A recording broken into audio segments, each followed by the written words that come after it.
A Canticle for Leibowitz.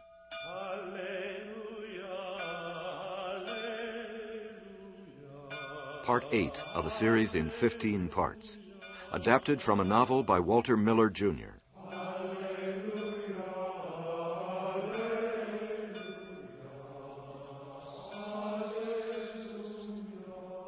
A Canticle for Leibowitz.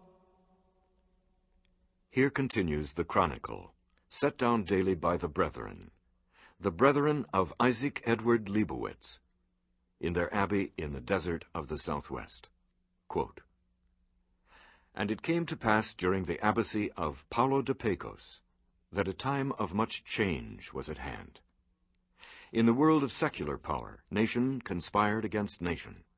The prince of our realm, Hannigan of Texarkana, plotted secretly that he might overthrow the rulers of Denver and Laredo, and unite all in one empire under his sway. In the world of learning, the greatest sage of the time, Don Tadeo, was likewise intent on bringing all knowledge under his sway. To that end he set forth to journey unto us, that he might reap in our memorabilia the harvest of 12 centuries of our toil. For our task it had been, since the world was laid waste long ago, and all skills and wisdom destroyed, our task to preserve whatever was left in writing of the ancient lore, against the day when it might once more be understood.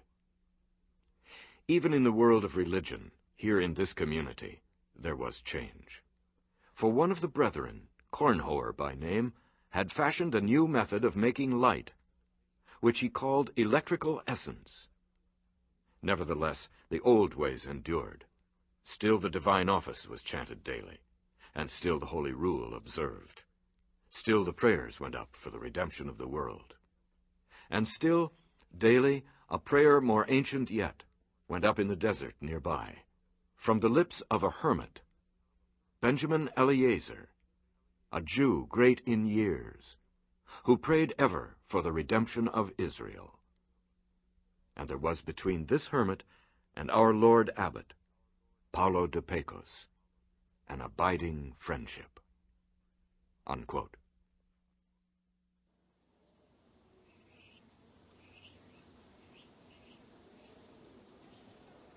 The old hermit stood at the edge of the mesa and watched the approach of a dust speck across the desert. Could it be? He muttered words and chuckled softly into the wind. His withered hide was burned the color of old leather by the sun, and his brushy beard was stained yellow about the chin. He wore a basket hat and a loincloth of rough homespun that resembled burlap. His only clothing except for sandals and a goatskin water bag. Oh! Suddenly, he went down the arroyo like a cat with 3 legs, using his staff, bounding from stone to stone and sliding most of the way. The dust from his rapid descent plumed high on the wind and wandered away. At the foot of the mesa, he settled down to wait. Soon a pony appeared from around the bend. The hermit blinked angrily. Ah! It's not him! Recognition dawned. So, it's you, Paulo. I thought you'd be dead by now. What are you doing out here? I brought back your prodigal, Benjamin.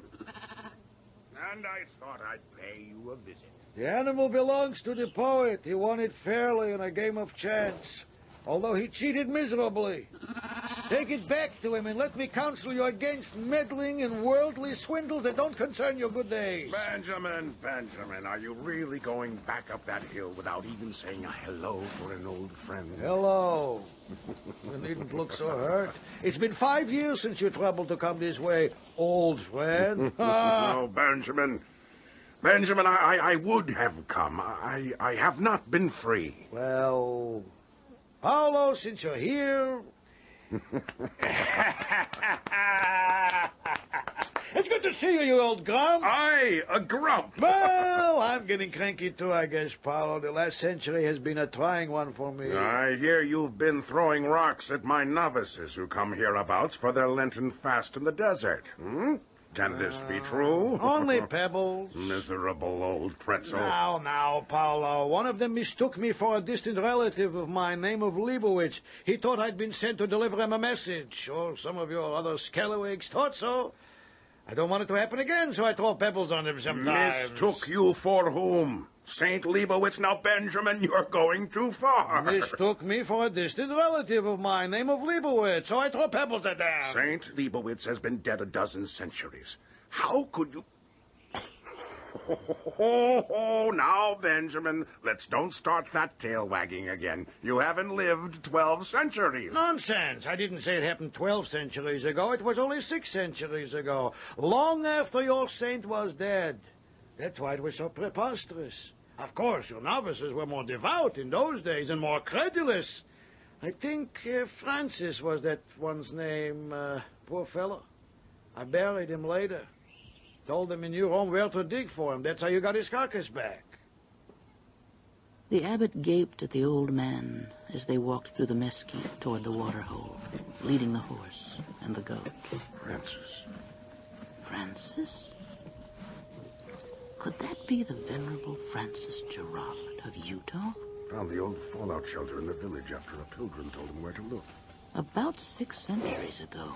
And now here's old Benjamin claiming to have been the pilgrim. Where did Benjamin pick up enough knowledge of the Abbey's history to invent such tales? From the poet, perhaps? That was during my earlier career, of course, and perhaps such a mistake was understandable. Earlier career? Wanderer. How do you expect me to believe such nonsense? The poet believes me. Undoubtedly, the poet certainly would never believe that the venerable Francis met a saint. That would be superstition. The poet would rather believe he met you 6 centuries ago. A purely natural explanation. Abbot Paolo watched as Benjamin lowered a leaky cup into the well, emptied it into his water skin, and lowered it again for more. The water was cloudy and alive with creeping uncertainties, as was the old Jew's stream of memory. Or was his memory uncertain? Playing games with us all? Except for his delusion of being older than Methuselah, old Benjamin seemed sane enough. Want a drink? Thank you. Paolo accepted the cup. Must not offend. He drained the murky liquid at a gulp. Not very particular, are you? Wouldn't touch it myself. I collect it for the animals.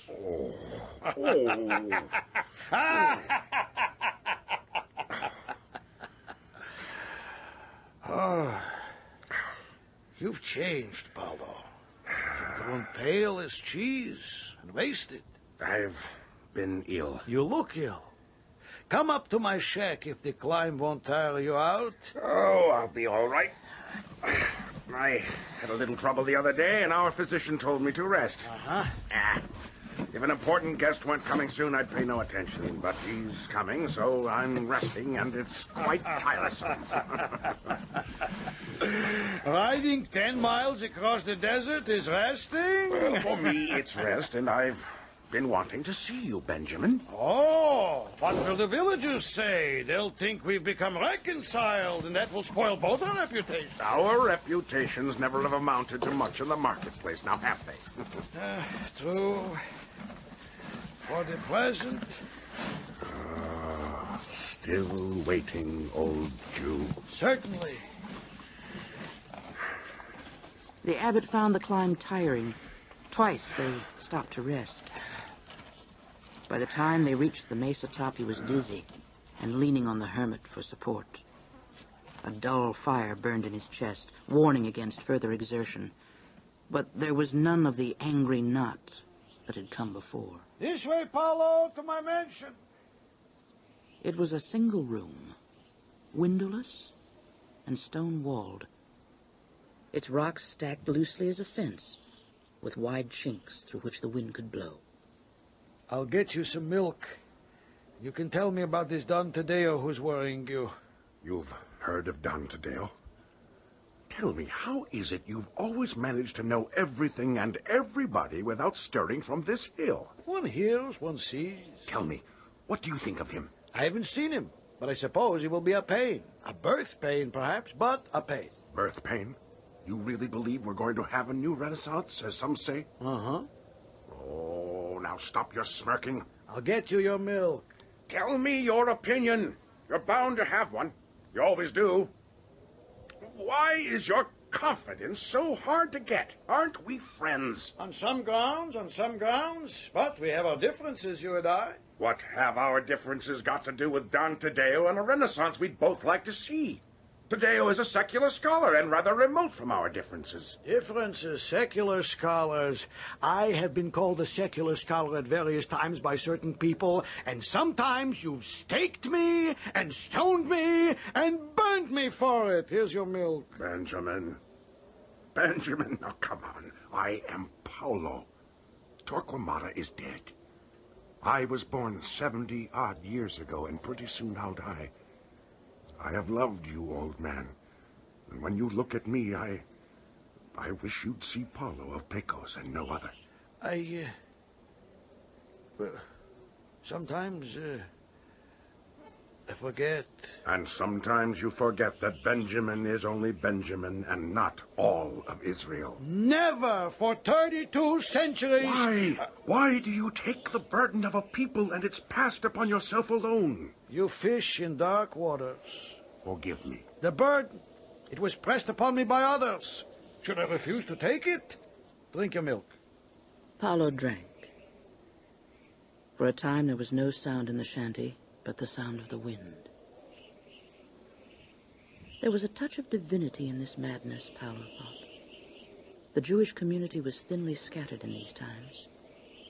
Benjamin had perhaps outlived his children or somehow become an outcast. Such an old Israelite might wander for years without encountering others of his people. Perhaps in his loneliness, he'd acquired the silent conviction that he was the last, the one, the only. And being the last, he ceased to be Benjamin, became Israel, and upon his heart had settled the history of 5,000 years, no longer remote, but become as the history of his own lifetime. And the last old Hebrew sat alone on a mountain and did penance for Israel and waited for a Messiah. God bless you for a brave fool. Even a wise fool. Uh-huh. Wise fool. But you always did specialize in paradox and mystery, didn't you, Paolo? If a thing can't be a contradiction to itself, then it doesn't even interest you, does it? You have to find threeness in unity, life in death, wisdom in folly. Otherwise, it might make too much common sense. To sense the responsibility is wisdom, Benjamin. To think you can carry it alone is folly. Not madness. A little, perhaps, but a brave madness. Then I'll tell you a small secret. I've known all along I can't carry it, ever since he called me forth again. But are we talking about the same thing? You would call it the burden of being chosen. I would call it the burden of original guilt. In either case, the implied responsibility is the same. Although we might tell different versions of it and disagree violently in words about what we mean in words by something that isn't really meant in words at all, since it's something that's meant in the dead silence of a heart. Well, I'm glad to hear you admit it finally, even if all you say is that you've never really said anything. Stop cackling, you reprobate. But you've always used words so wordily in crafty defense of your Trinity. Although he never needed such defense before you got him from me as a unity, eh? Oh, Benjamin, you are... There, I made you want to argue for once. But never mind. I use quite a few words myself, and I'm never quite sure he and I mean the same thing either. I suppose you can't be blamed. It must be more confusing with three than with one. You blasphemous old cactus.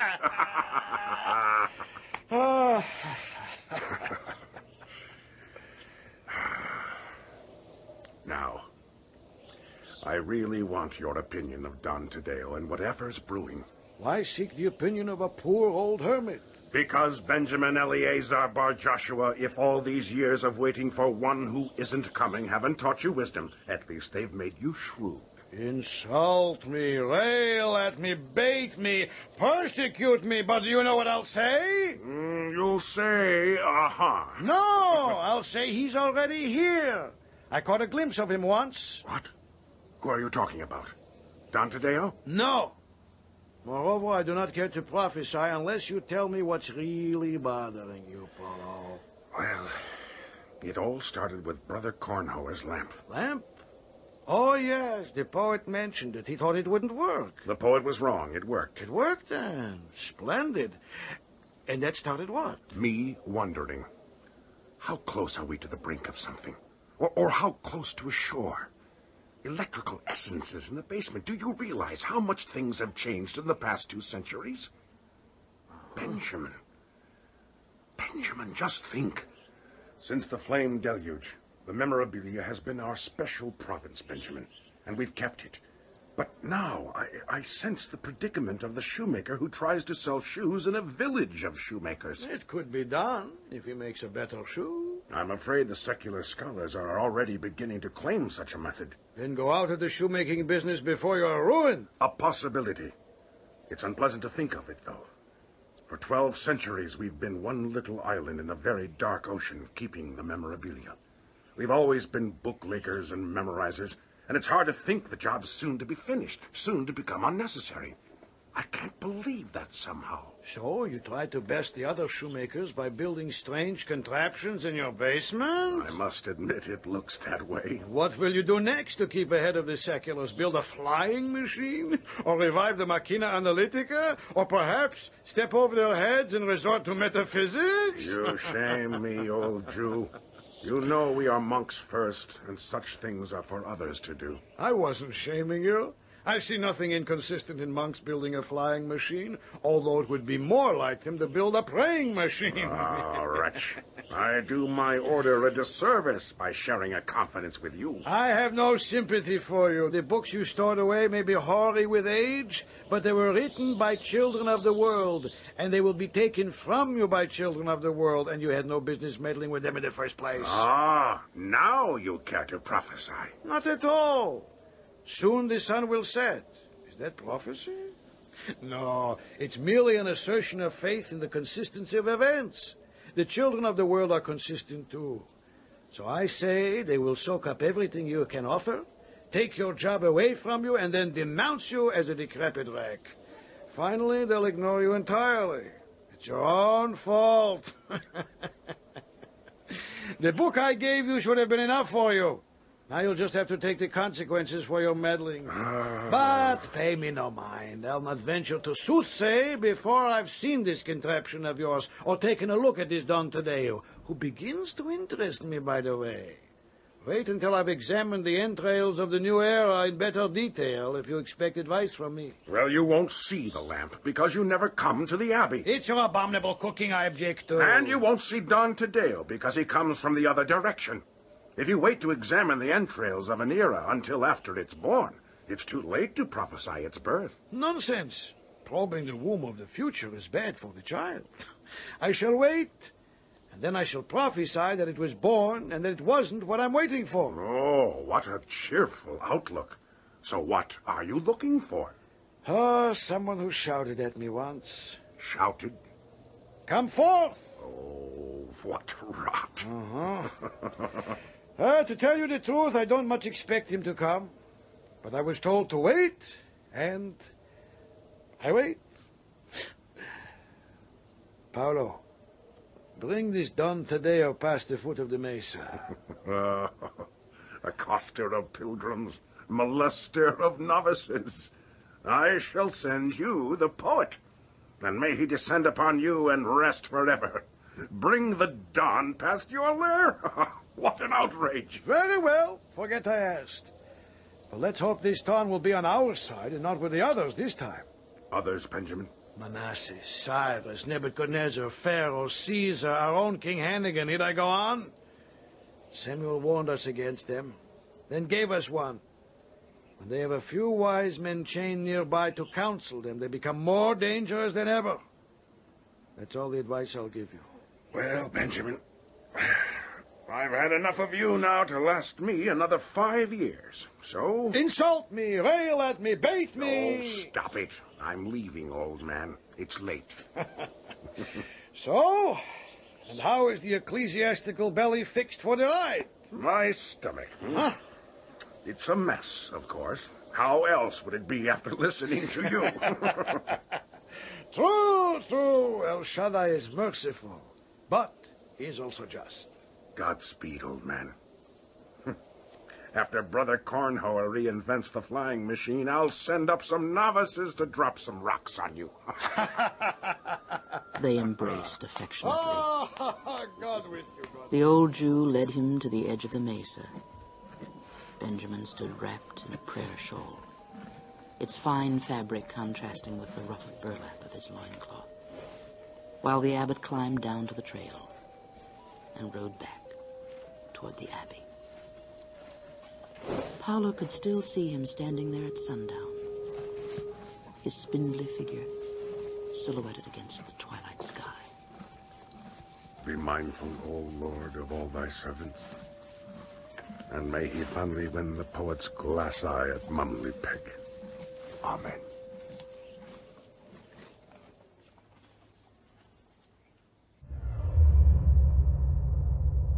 At the abbey, a messenger from New Rome. I can tell you definitely, Father Abbot, there will be war. Dear God. All Laredo's forces are committed to the plains. Mad Bear has broken camp. There's a running cavalry battle, nomad style, all over the plains. But the state of Chihuahua is threatening Laredo from the south. So Hannigan is getting ready to send Texarkana forces to the Rio Grande to help defend the frontier, with the Laredans' full approval. Of King course. Giraldi is a doddering fool. Wasn't he warned against Hannigan's treachery? The Vatican diplomatic service always respects state secrets if we happen to learn them. Lest we be accused of espionage, we're always careful of Was he warned? Well, of course. Garaldi said the papal legate was lying to him. The idiot even told Hannigan about the legate's warning. Dear God. So, Hannigan did what? Monsignor Apollo is under arrest. Hannigan ordered his diplomatic files seized. There's talk in New Rome of placing the whole realm of Texarkana under interdict. So, now Marcus Apollo. And what of Dom Tadeo? Hannigan looks out for his own. I don't know how, but I'm sure that Don will get here. But I must point out, this region may be in danger of being overrun in the not-too-distant future. Steps should be taken to secure the abbey within the next few months. Now, I have instructions to discuss with you the problem of keeping the memorabilia safe. We kept the barbarians outside our walls for 1,000 years. This abbey has been under siege 3 times. We'll keep the books safe. We've kept them that way for quite some time. But there is an added hazard these days, my lord. And what may that be? A bountiful supply of gunpowder and grape shot.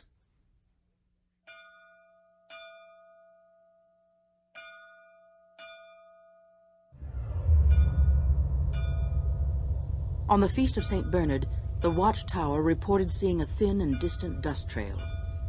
From the top of the wall, Paolo blinked and squinted across the hot, dry terrain, trying to focus myopic eyes on the distance. Dust from the horses' hooves was drifting away to the north. The party had stopped out there. I seem to be seeing 20 or 30 of them. Are there really so many, Father Galt? Approximately. How will we ever take care of them all? I don't think we'll be taking care of the ones with the wolfskins, my Lord Abbot. Wolfskins? Well, they're not all nomads, Domine. Oh? The group split in 2. The larger party galloped back toward the east. The remaining horsemen watched briefly, then reined round and trotted toward the abbey. 6 or 7 of them, some in uniform. The Don and his party, I'm sure.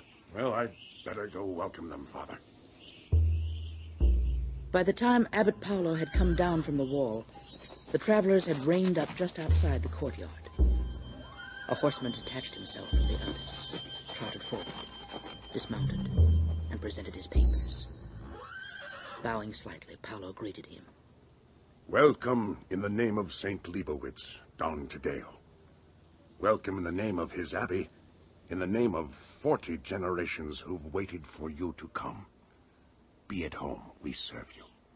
The words had been saved for many years while awaiting this moment. Thank you very much. Tadeo mumbled something in reply. Paolo looked up into the scholar's icy eyes. They were cold and searching gray, skeptical, hungry, proud. That this moment might be as a bridge across a gulf of 12 centuries, Paolo had prayed. Prayed, too, that through him St. Leibowitz, the last martyred scientist of that earlier age, would clasp hands with tomorrow. There was indeed a gulf. That much was plain. Paolo felt that he belonged not to this age at all, that he had been left stranded somewhere on a sandbar in Time's river, and that there wasn't really ever a bridge at all. Kyrie eleison, Kyrie eleison, Christe eleison, Christe